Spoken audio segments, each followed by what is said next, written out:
Hoje é a ceia do Senhor. A mesa do Senhor sempre é um momento de reflexão, e a Bíblia nos pede para refletir. Paulo vai dizer lá em 1 Coríntios 11, a partir do 23, ele diz assim: examine-se o homem. Então, na caminhada cristã, como em todos os aspectos da vida da gente, nós paramos para pensar sobre aquilo que Deus requer das nossas vidas. E eu queria então ler um texto, que é o texto que vai nos fazer pensar sobre entendermos um pouco o que é servir Jesus e andar com Jesus, a partir da ceia do Senhor. Marcos capítulo 8, por favor, Marcos 8, a partir do 34, Marcos 8, a partir do 34, a minha versão aqui é a ACF, tá bom? Então, Marcos 8, a partir do 34, vai dizer assim: e chamando a si a multidão com os seus discípulos, disse-lhes: se alguém quiser vir após mim, negue-se a si mesmo e tome a sua cruz e siga-me. Porque qualquer que quiser salvar a sua vida, perdê-la-á. Mas qualquer que perder a sua vida por amor de mim e do evangelho, esse a salvará. Pois que proveito há o homem ganhar todo o mundo e perder a sua alma? Ou que daria o homem pelo resgate da sua alma? Porquanto qualquer que, entre esta geração adúltera e pecadora, se envergonhar de mim e das minhas palavras, também o Filho do Homem se envergonhará dele, quando vier na glória do seu Pai com os seus santos anjos. Curve sua cabeça, vamos orar. Santo Deus e eterno Pai, estamos aqui diante do Senhor, da sua palavra. Cantamos, louvamos, lemos a tua palavra, e louvamos o teu nome por essa oportunidade, esse privilégio. Hoje, nesse culto solene, onde celebramos em obediência à tua palavra, observamos a ceia do Senhor, os elementos que apontam para o supremo plano de Deus e a obra redentora, pelo sangue e o corpo de seu Filho entregue, pedimos que os corações sejam movidos, de forma que eu não posso fazer, apenas Deus, faça-me um instrumento em tuas mãos para falar a tua palavra aos corações. Por isso, Espírito Santo, opera desde já, abrindo os nossos ouvidos, daqueles que aqui estão e daqueles que estão em algum lugar assistindo este culto. Oramos assim no nome de Jesus. Diga amém.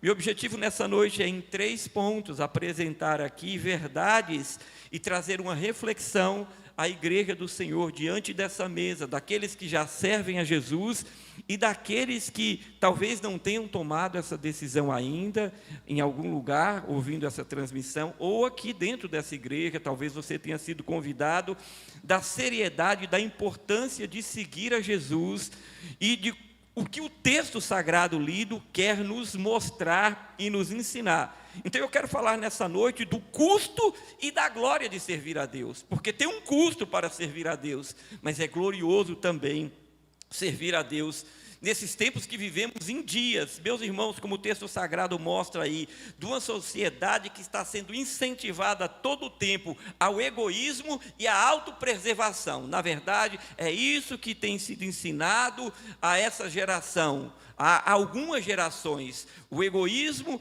daquelas pessoas que querem tudo para si e querem viver o seu mundo à parte, e a autopreservação. Eu não quero isso, eu preciso me preservar nesse aspecto e naquele aspecto. O chamado do texto sagrado é um chamado à renúncia, e vai de encontro e de confronto a esse tipo de vida que as pessoas querem viver, e que muitas vezes, ainda que dentro de uma igreja, nós queremos viver. O chamado desse texto é para irmos à cruz de Jesus, e é da cruz que a Santa Ceia fala, e o texto vai nos confrontar de forma direta e absoluta, movendo e falando sobre os valores que nós muitas vezes carregamos dentro de nós, ainda que servindo a Jesus Cristo. Então, o primeiro ponto que eu queria pensar com os irmãos é o convite radical que Jesus faz, porque este convite, ele é radical.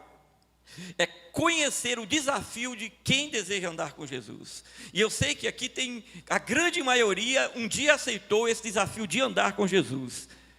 mas nós precisamos conhecer e compreender o desafio. Seguir a Cristo começa com a negação de si mesmo e a disposição de carregar a cruz. Pode pôr aí o texto para mim, pessoal da mídia, e deixar: aquele que quiser me seguir, negue-se a si mesmo e tome a sua cruz. Meu amado irmão, essa é a primeira coisa que nós devemos pensar. Nós precisamos mostrar e formar uma geração de discípulos de Jesus, de homens e mulheres, crianças e jovens, de anciões que querem nesses dias andar nessa vida, mas andar conforme a palavra de Deus ensina, ser um discípulo autêntico de Jesus, entender o preço que se deve pagar para andar. Tem custo, mas tem glória também. Nós não podemos, enquanto igreja, aceitar aquilo que o mundo oferece como: seja egoísta, auto se preserve. Esse não é o chamado da Bíblia. Esse não é o chamado para aqueles que participam dessa mesa. Esse não é o chamado para você. Jesus não está à venda, e se estivesse, não seria por um preço barato. Não seria apenas para curar você, sarar seu casamento, dar um rumo na sua vida. Essa não é a proposta principal e objetivo principal do Senhor quando enviou o seu Filho. Tudo isso Ele pode fazer e tudo isso Ele faz, mas esse não é o principal objetivo. E a igreja precisa estar centrada na mensagem da cruz. Por isso, andar com Cristo é negar-se a si mesmo. Jesus chama não apenas os discípulos, mas perceba no texto, Ele chama as multidões. É um convite universal. Então você que está ouvindo a transmissão desse culto, e você que foi convidado, entenda, primeira coisa, Cristo chama a todos. Mas é preciso pensar. Não pode ser por emoção, não pode ser porque achou bonito o ambiente da igreja, porque gostou da banda, porque gostou das flautas, não pode ser por causa do pastor, não pode ser por causa do amigo que lhe convidou. Você precisa avaliar, você precisa sentir no seu coração, entender as Sagradas Escrituras e nesta noite tomar uma decisão. Ao crente é preciso uma compreensão profunda e uma revisão de vida, de se eu de fato estou atendendo e entendendo o texto sagrado. Ele chama as multidões, e Ele chama para negar-se a si e seguir. Negar-se a si é abrir mão dos seus propósitos, dos seus desejos e dos seus direitos. Por isso, o convite de Jesus é um convite radical. Não é para todo mundo, embora Ele chame, abra para todos, mas é para todos que estão dispostos a pagar esse preço de negar a si mesmo. Numa geração egoísta, numa geração que está sendo formada a auto se preservar, Jesus diz: é preciso negar-se a si mesmo, abrir mão dos seus projetos, dos seus desejos. Tomar a cruz é estar disposto a sofrer por amor de Cristo. Quantos de nós estamos? Essa é a primeira coisa que nós precisamos pensar, porque tudo que nós escutamos na mídia, tudo que nós escutamos nesses dias na internet é para o conforto da nossa alma, é apenas para te deixar confortável, é para dar razão a você, é para dizer: você é um coitadinho. De fato, as pessoas vão se preocupar com você, você é alguém que precisa de ajuda todo o tempo, e eu entendo você, e nós entendemos você. Esse é o discurso de quem quer bajular, esse é o discurso do mundo que quer conquistar. O discurso de Jesus não é esse. O discurso de Jesus é: aquele que quer vir após mim, negue-se a si mesmo e tome a cruz. É bem diferente, mas tem a glória. Tem um preço, irmãos, mas tem a glória. Porque o discurso daquele que quer apenas usar a massa como manobra e conquistar, e os especialistas hoje ensinam isso todo o tempo, tem a massa e você tem números, você tem likes, você tem recursos, porque você é monetizado, você tem tudo, então fica muito mais fácil. Mas eu preciso ganhar as pessoas, e ninguém vai ganhar ninguém dizendo que você é isso ou aquilo, indo na contramão daquilo que você deseja ouvir. E a nossa alma enganosa, ela quer muito conforto, quando às vezes é necessário ouvirmos aquilo que não desejamos, para então alcançarmos aquilo que Deus planejou para as nossas vidas. Negar-se a si mesmo pode significar dizer não. Dizer não a algo que parece ser bom aos seus próprios olhos para a sua vida, mas que não glorifica a Deus. Negar-se a si mesmo é dizer não ao pecado. Negar-se a si mesmo é negar-se, é abrir mão daquele desejo que eu e você temos. E esse é o primeiro chamado, e Jesus não enganou ninguém. E esse evangelho que recruta milhares de pessoas pelo mundo, porque não expõe. E é por isso que é um texto expositivo, a verdade do evangelho, que Jesus diz: você vem, e eu quero você. Agora, você só venha se você estiver disposto a negar-se. Negue aquele desejo que você tem, carnal. Abra mão dos seus sonhos, por assim dizer, porque eles parecem ser bons, mas não são. Eu tenho sonhos melhores para você, um projeto de vida. Abra mão daqueles pecados ocultos. Por isso o texto que Jesus chama para aqueles que querem participar da ceia do Senhor, daqueles que querem ter a vida transformada, é a negação. Negue-se a si mesmo. Significa dizer não, eu não vou ceder. Eu entendi que isso não é bom para a minha vida.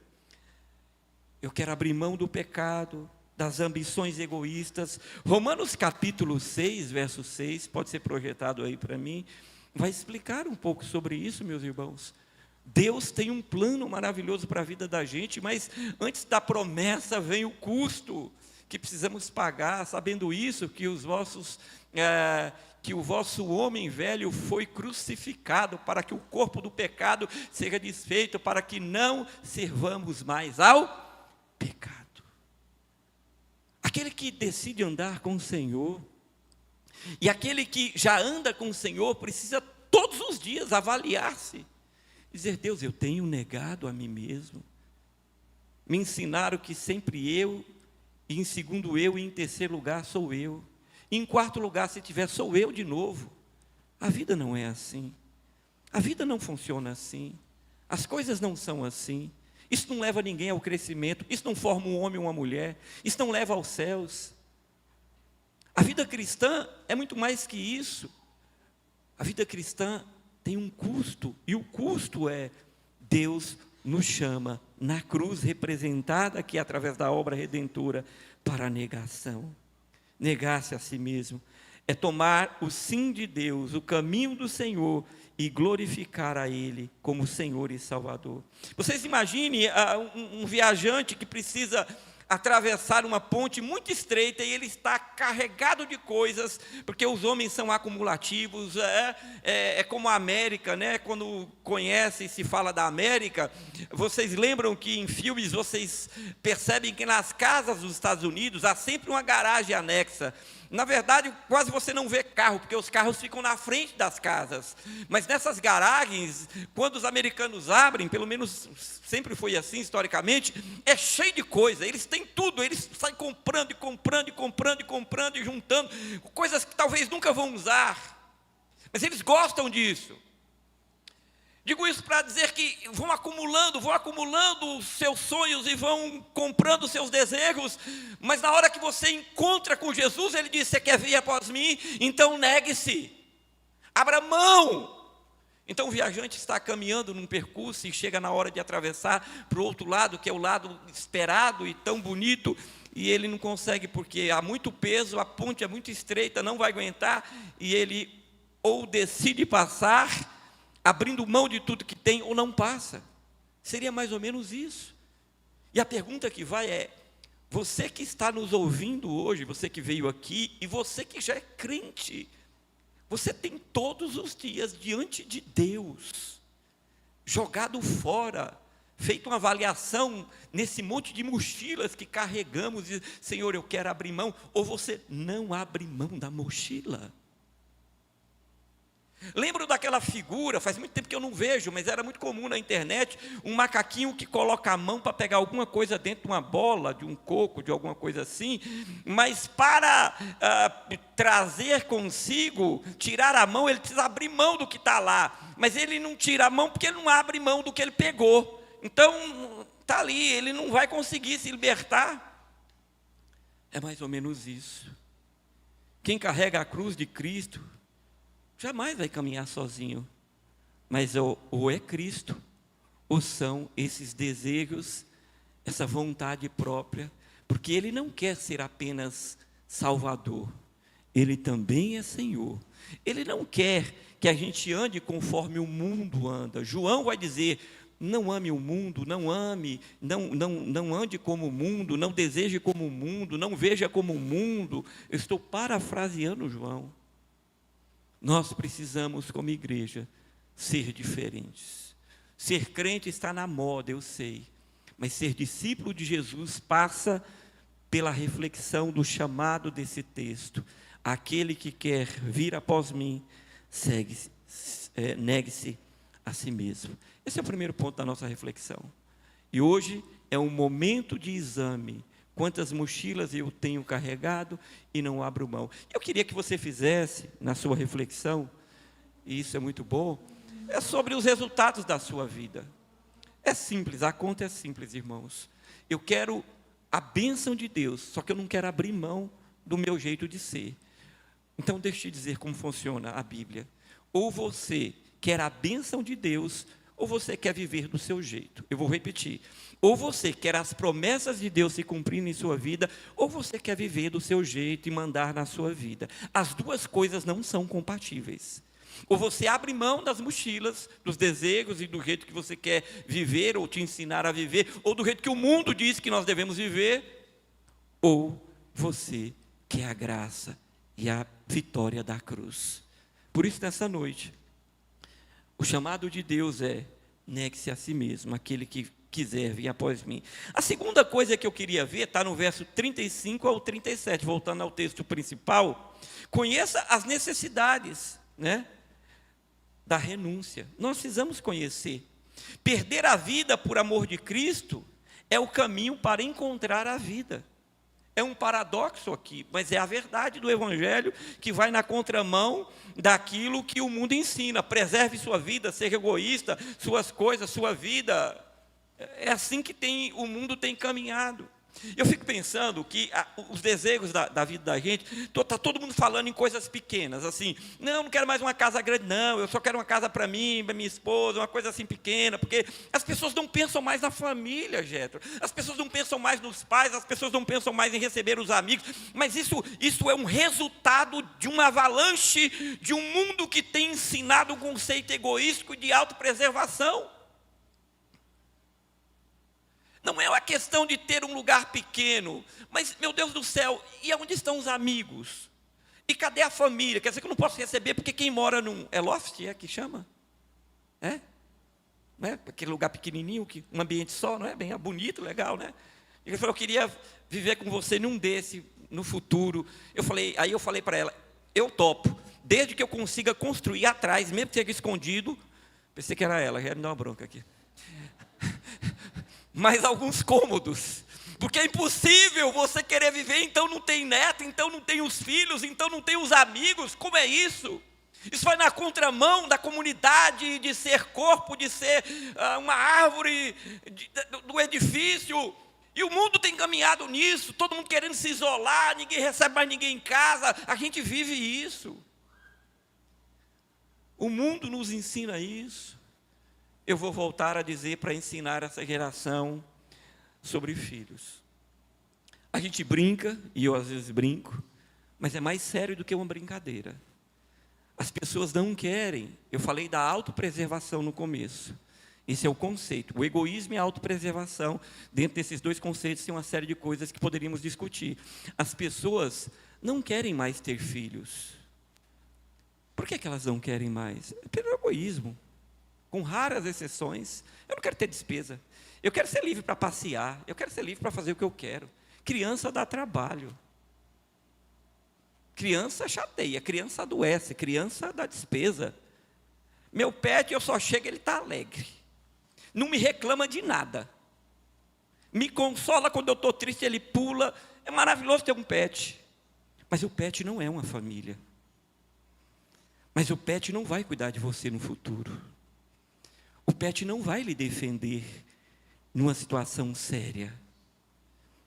A gente brinca com essas coisas, mas isso é muito sério. Isso é um conceito, uma filosofia que o mundo tem impregnado no coração das pessoas e que entra para dentro da igreja. E nós precisamos pensar sobre isso.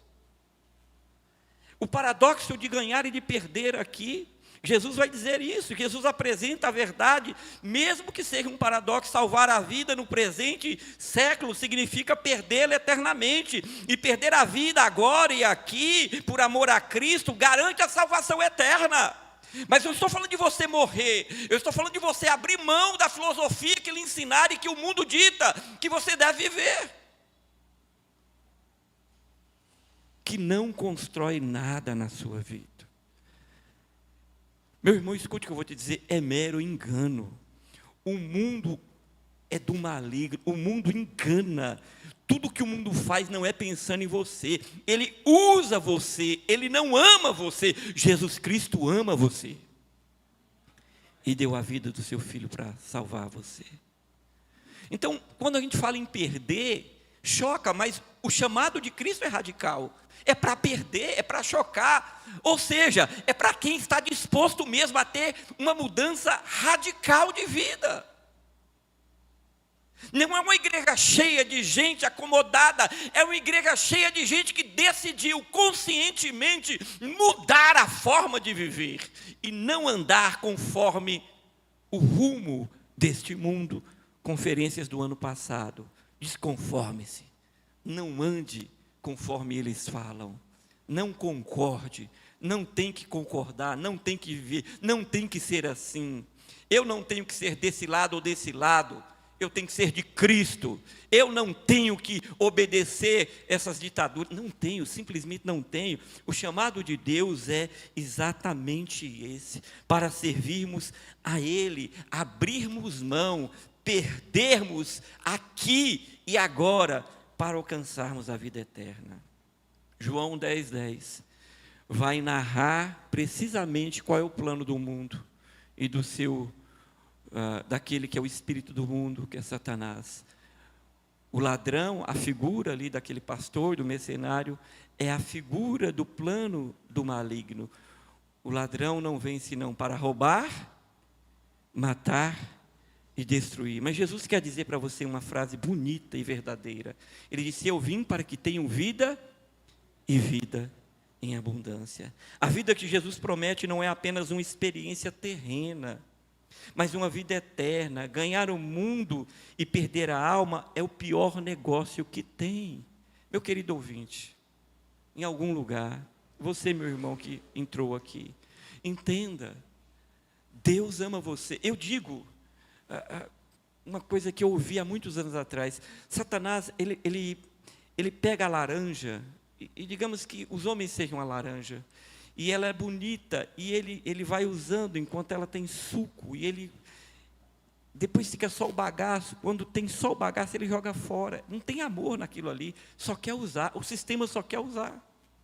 Jesus ama e quer cuidar de você. Então, esse paradoxo da segunda parte, que é para encontrar a vida eu preciso perdê-la, no sentido de abrir mão desse tipo de vida que o mundo oferece, é que nós precisamos entender o que estamos dispostos a deixar por amor a Cristo. Dinheiro, status, prazeres passageiros, precisamos avaliar, o que tem governado as prioridades das nossas vidas. É isso que precisamos fazer. Meu Deus, o que é que tem governado? Por isso que Jesus vai dizer lá, é mais fácil um camelo, usando aquela figura daquele lugar que os camelos tinham que passar e era difícil, do que um rico entrar no reino dos céus. É porque Deus não deseja os ricos no reino dos céus? Absolutamente. O Antigo Testamento fala de muitos homens que serviram a Deus, que foram riquíssimos, como Salomão, por exemplo. Mas o que ele está dizendo é que o modelo, o encanto deste mundo impede as pessoas de tomarem decisão, porque elas não querem abrir mão das suas coisas.